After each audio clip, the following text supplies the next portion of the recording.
Good morning. It is March 26th, 2024. This is episode 118 of the Paul Green Comedy PaulCast, a podcast by a dreamer for dreamers, stand-up comedian and improviser, and actor Paul Green coming at you, documenting my crazy journey as a comedian and performer. So, let's see. Yesterday was a somewhat non-eventful in terms of comedy, although I did have a couple of cool things happen. The first thing is my buddy Josh Novi, who was on the podcast last week, by the way, texted me and said, "Hey, I had a lot of fun doing that podcast with you last week. Maybe we should start our own." So there is a chance that I will be hosting one podcast and co-hosting another with Josh Novi, which I'm very much looking forward to. He had some fun ideas, so we will see what shakes loose there. So be looking forward to having more of me on the internet. Just what the world wanted. Now, the second thing that happened is I stay in touch with one of my lifelong friends. Well, I guess not technically lifelong. We met in high school and had a surprisingly significant number of things in common. The most significant thing that we have in common is we were born on the exact same day in the exact same year. We are exactly the same age, which I thought was interesting, and we both ended up at the same high school. We were both on the drum line together, which is even more rare, that he would be a percussionist, and he was also a piano player, and I was a piano player. Both of our fathers have advanced music degrees, so he had a very musical father. I have a very musical father. He had a very musical mother. I have a very musical mother.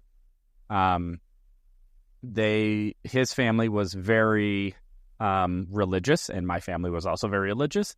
So there was just a lot of striking similarities between the two of us, and we became very close friends in high school and hung out a lot. Again, we were in band together, drumline together. We did sketches together. Probably one of the most terrifying yet incredible experiences of my high school career was me and this buddy of mine did a 2-person vocalized drum. It was like beatboxing pretty much in front of the entire school at a pep rally. And it was bonkers that we did that. And he and I also, at some sort of band fundraiser thing, I don't remember what it was. We were always doing, fundraisers and parades and, band competitions. And so it was some sort of benefit event that we were doing for our with band. And me and this buddy did a 2-person musical comedy sketch where the bit was we were going to do a 4-person piano solo, or maybe we even exaggerated more, like that we were going to play a whole symphony. But when we walked on stage, both of us only had one arm. So we had one arm tied behind our, not tied, but, in the sleeve of our shirt. So we were acting like we had only one arm and that our arms had been cut off in shop class. That's the premise. And so the whole sketch was he and I having to, it's like, well, we got our arms cut off, but show must go on. So we're just going to figure out how we're going to entertain all of you with just the two of us, even though we each only have one arm. So then we went to a piano, and then I would play the right hand and he would play the left hand, and we would play these piano musical numbers, one hand each. And then we went to a drum set, and we literally sat on this drum stool. It was like It was like my bass foot, he was on the hi-hat. It was my right arm and his left arm, and we did this whole drum solo. every other arm. Oh, bonkers. So anyway, he and I have stayed in touch over the years. He has had a very successful career in China. So he went to a Christian college somewhere, I think in California, if I remember correctly, and graduated in being smart. He's just smart. He's brilliant. He's incredibly talented, very articulate. I don't know why he hangs out with me, to be honest. Maybe it was just the birthday. But yeah, he moved out to China. He was teaching English there. You know, he's involved in education, and he had also started to parlay talents into business leadership and business management. And every time I talk, we talk. Well, every time we talk, we mostly talk about me, which is interesting. And that's actually what happened yesterday. Because I feel like he has his life together, and every time we talk, my life is in some sort of state of chaos. Yeah. He's just, he's lived a very successful, a very effective, disciplined, hardworking, intelligent, wise, compassionate life. I have a tremendous amount of love and respect for him. So, anyway, I ended up talking to him yesterday. I've been catching him up on I catch him up on what's going on with my stand-up. And he's made some observations and has proffered some advice. And so yesterday we just chatted briefly, and he just said, how's things going? I'm going like, well, not great. I like this new material that I'm trying to work. Like I'm kind of lost right now when it comes to what sort of new material. And, I've been discouraged. Those of you who watch daily, you know that I have been trying to figure that out. And then, anyway, we ended up talking, and I just said, yeah, and there's this whole other element of this, which is I don't know how to be really successful at this. And it seems like the only really, really successful people are really, really famous, with some exceptions. Actually, Josh Novi, who I had on the show last week, he's like, oh yeah, I'm a professional comedian. And he showed, he talked to me a little bit about how he makes a living at it and the types of shows and gigs he does. And I was like, oh, okay. So, I mean, there is a way. You got to be pretty big on the college circuit. And I actually knew this. Like, if you can get to the college circuit, you can do very well. If you can get a bunch of corporate clients will pay a lot of money. If you can get them, that's always the question, is how do you get the gig? But beyond that, I'm just like, I don't see any way to be successful at this unless a lot of strangers know who I am and will buy tickets to see me perform. And I started to just sort of dig into just what I'm thinking and what I'm going through. And we only talked briefly, and I got into that call, and I'm going, oh no, I think I have a really bad attitude.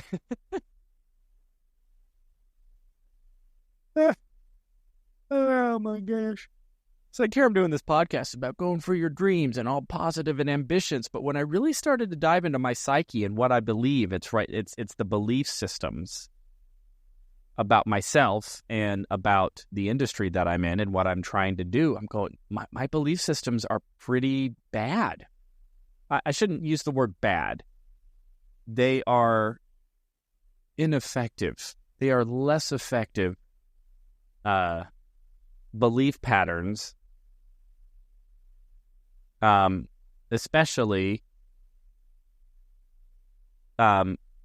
less effective as a foundation for what it is that I say that I want or that I'm going for.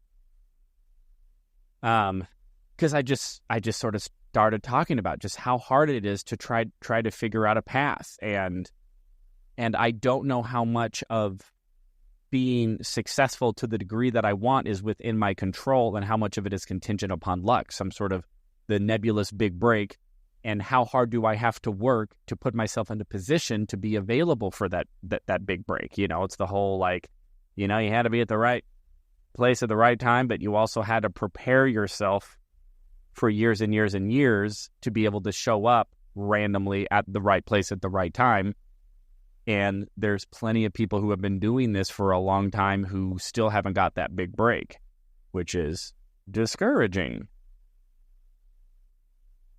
Or at least that's my belief system, right? Can you see, like, that's what I'm starting to do, is I'm trying to, like, step outside of myself a little bit and look at it. It's like, what are you saying when you talk about this? And of course, what I'm saying is going to be reflective to some degree or another what I'm thinking. And if I'm thinking it, it's like, well, what am I feeling? What is the thoughts and emotions that are inspiring the thought, or the thought that's inspiring the emotion? And then what am I saying? And then how am I behaving? And first of all, is what I'm believing accurate? Which I don't actually know. It's probably not. If my experience with my own personal belief systems across the board, I'm not talking beliefs necessarily in religion, although that as well, but I just mean my personal beliefs about myself and how the world works and what I'm capable of and what I'm not capable of and who I am and how the world works. And, I don't think I'm unique. I think that's every human being, but I think that the opportunity for me is to really start looking at what I believe about how to accomplish this dream. And do I actually really believe do I actually believe that I can make it happen? Or am I actually, in essence, waiting around for some lottery ticket equivalent? A big break, a big lucky break.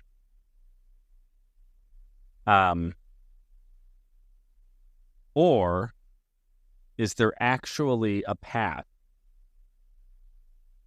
that I can build and a career that I can build that will yield the results?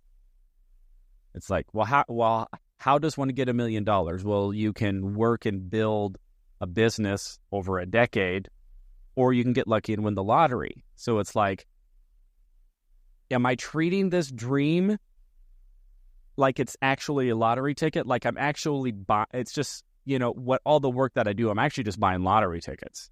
It's like I'm taking my hard work and going, here's another lottery ticket. Didn't win anything. Discouragement, discouragement, discouragement. Well, now I have another lottery ticket. I'll go to this open mic. There's another little scratchers. Well, that lottery ticket didn't give me anything. Well, maybe I'll try social media for a couple months, although I've been trying social media for years. It's like, oh, well, I'll try a new social media thing. Scratch off that lottery ticket. Well, I didn't go viral after that one video. That wasn't it. Go buy another lottery ticket later. Try to think of another social media thing. Try to, reach out to another booker. Try to, whatever it is. So anyway, as I'm expressing to my buddy yesterday more of just my observations with what I have seen in terms of people who have made it, or people who are like touring and are in essence doing what I want to be able to do, versus all of the other people that I know, which is the vast, vast majority who can't do that, who couldn't sell a ticket to a show to save their life, which I'm sort of in that boat. At least, I don't have the capacity to sell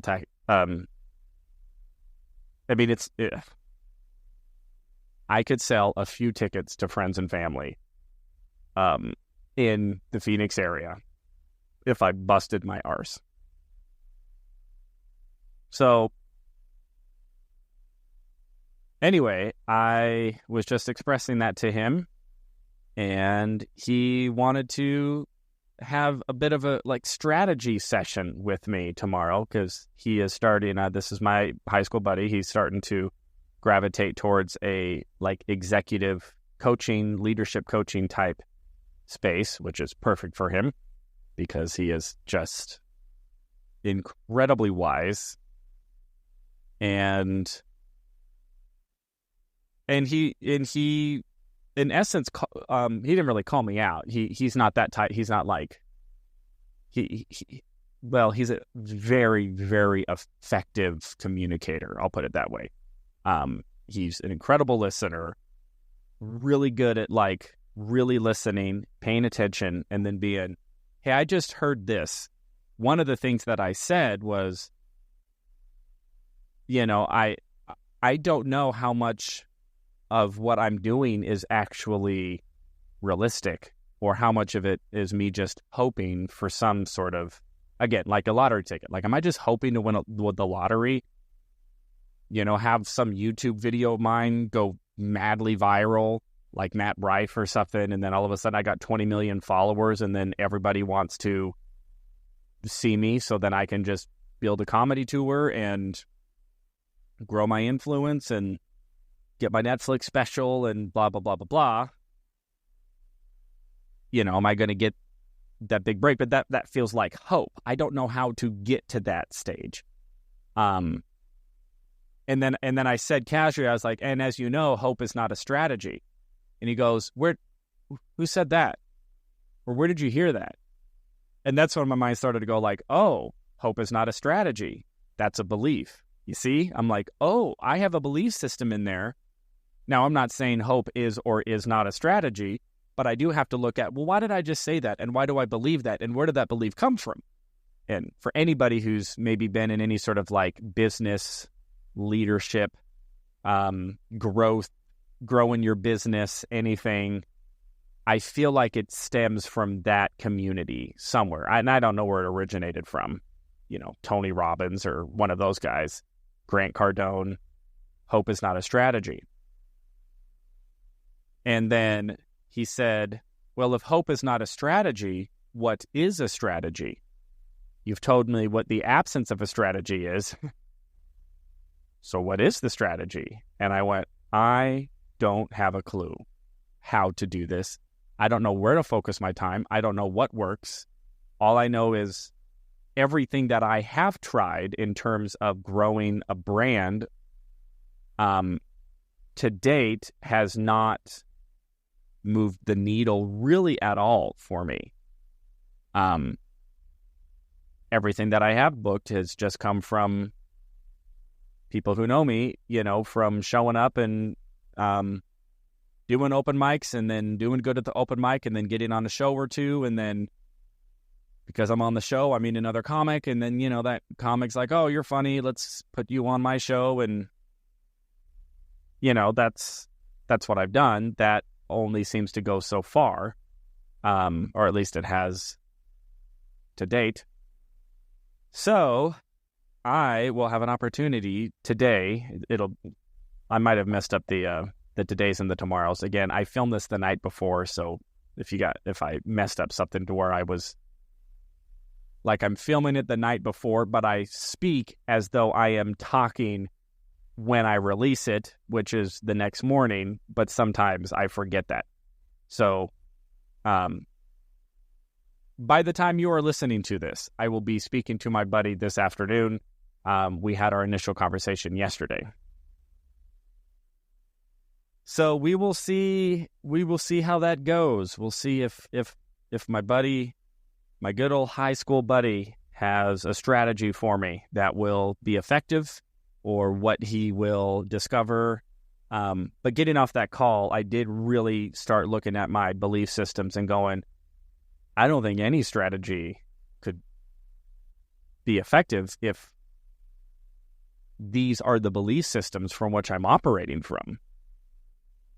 So, it's like therapy. What's underneath that?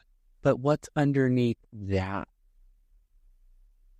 So that's what I'm diving into, but that's the journey of a dreamer. You know, it's just constant growth and self-reflection and self-improvement and writing down everything and writing your dreams down and journaling and then therapy and coaching and strategizing and just continuing to move forward and to try to find a path forward in the darkness, because I think the thing about dreamers is there really isn't a forged path for us individually. There may be other people who have accomplished similar things, but it doesn't seem like the way that they got their thing is necessarily going to be the way that you're going to get your thing. Maybe. It feels that way. So we'll see. We'll see how that goes. So I will check in with you all tomorrow and let you know how my strategy session with my good dear friend from high school, who is now a executive coach, and who was gracious enough to, as he has many times in our friendship, to have a sit down with me, or in this case, a Skype down, and to listen to me and listen to what's going on in my life and offer a little advice and encouragement and a listening ear. And I appreciate that. So I will update you all after that meeting and see how it goes. All right, everybody. I am going to sign off for now for March 26th, 2024, episode 118 of the Paul Green Comedy PaulCast. I hope you're all doing well, your dreams are going well, and that you have people in your life who I am so fortunate to have in mine, who are willing to reach out to you, give you a little advice, nudge you in the right direction if they feel they have something that would be beneficial. So I will let you all know how it goes, but I love you all so much. Thank you for listening to the Paul Green Comedy PaulCast, and I will talk to you tomorrow.